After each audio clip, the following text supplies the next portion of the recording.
जल प्रवाह पावितस्थले कलेवलंब्य लंबितां भुजंगतुंगमालिकान्तमड्डमड्डमड्डमन्निनादवड्डमर्वयं चकार चण्डताण्डवं तनोतु नः शिव शिवम्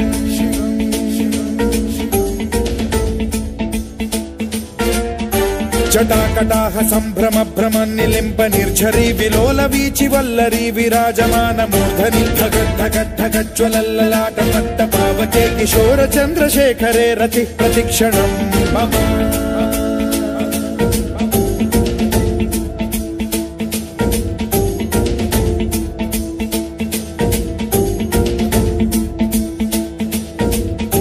धराधरेन्द्र नन्दिनी विलास बन्धु बन्धुरस्फुरद्दिगन्त सन्तति प्रमोदमान मानसे कृपा कटाक्ष धोरणी निरुद्ध दुर्धरापदि क्वचिद्दिगम्बरे मनो विनोदमेतु वस्तुनि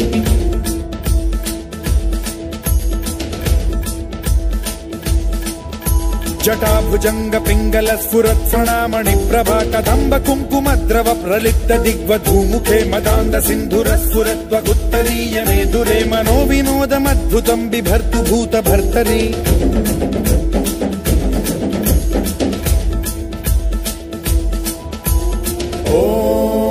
ॐ नमः शिवाय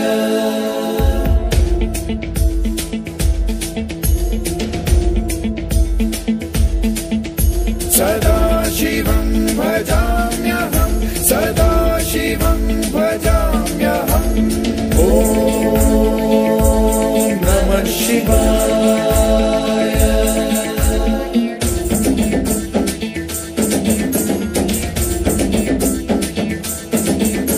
सहस्रलोचन लोचन प्रभृत्य शेषलेख शेखर प्रसून धूलि धोरणी विधूसराघ्रि पीठ भूभुजंग राजमालया निबद्ध जाट जूटक श्रियै चिराय जायतां चकोर बंधु शेखरः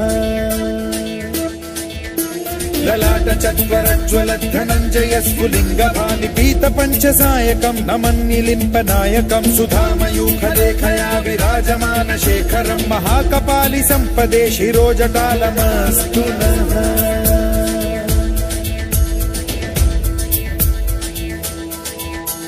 कराल भाल पट्टिकाथ गद्ध गद्ध गज्ज्वल धनञ्जयाहुतीकृत प्रचंड पंचसायके धराधरेन्द्र नंदिनी कुचाग्र चित्रपत्रक प्रकल्पनैक शिल्पिनी त्रिलोचने रतिर्मम नवीन मेघमण्डली निरुद्ध दुर्धर स्फुर कुहूनि शीथिनी तमः प्रबन्ध बद्ध कन्धरः निलिम्प निर्झरीधरस्तनोतु कृत्ति सिन्धुरः कलानिधान बन्धुरः श्रियं जगद्धुरन्धरः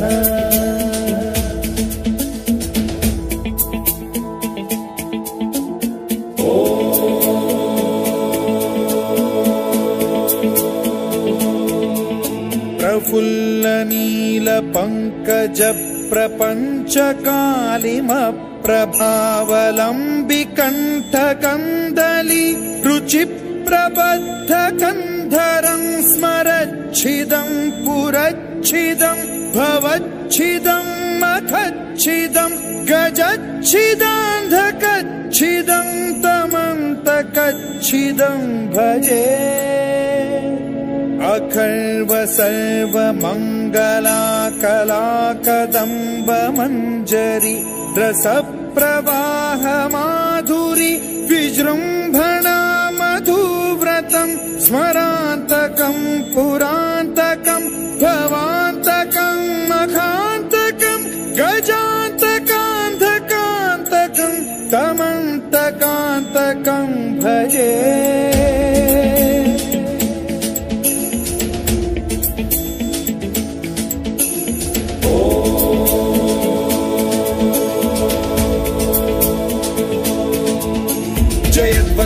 विभ्रम भ्रमद्भुजङ्गमश्वसद्विनिर्गमत्क्रम स्फुरत् कराल भाल हव्यवाद्धिमिद्धिमिद्धिमिध्वनन् मृदङ्ग तुङ्ग मङ्गलध्वनिक्रम प्रवर्तित प्रचण्ड ताण्डवः शिवा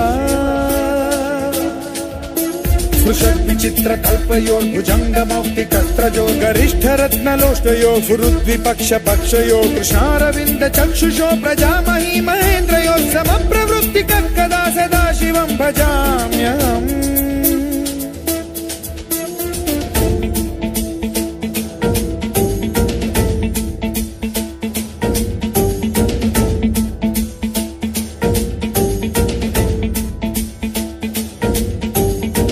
निलिम्प निर्झरी निकुंज कोटरे वसन् विमुक्त दुर्मतिः सदा शिरस्थमञ्जलिं वहन् विमुक्त लोललोचनो ललाम भाल लग्नकः शिवेति मन्त्रमुच्चरन् कदा सुखी भवाम्यहम्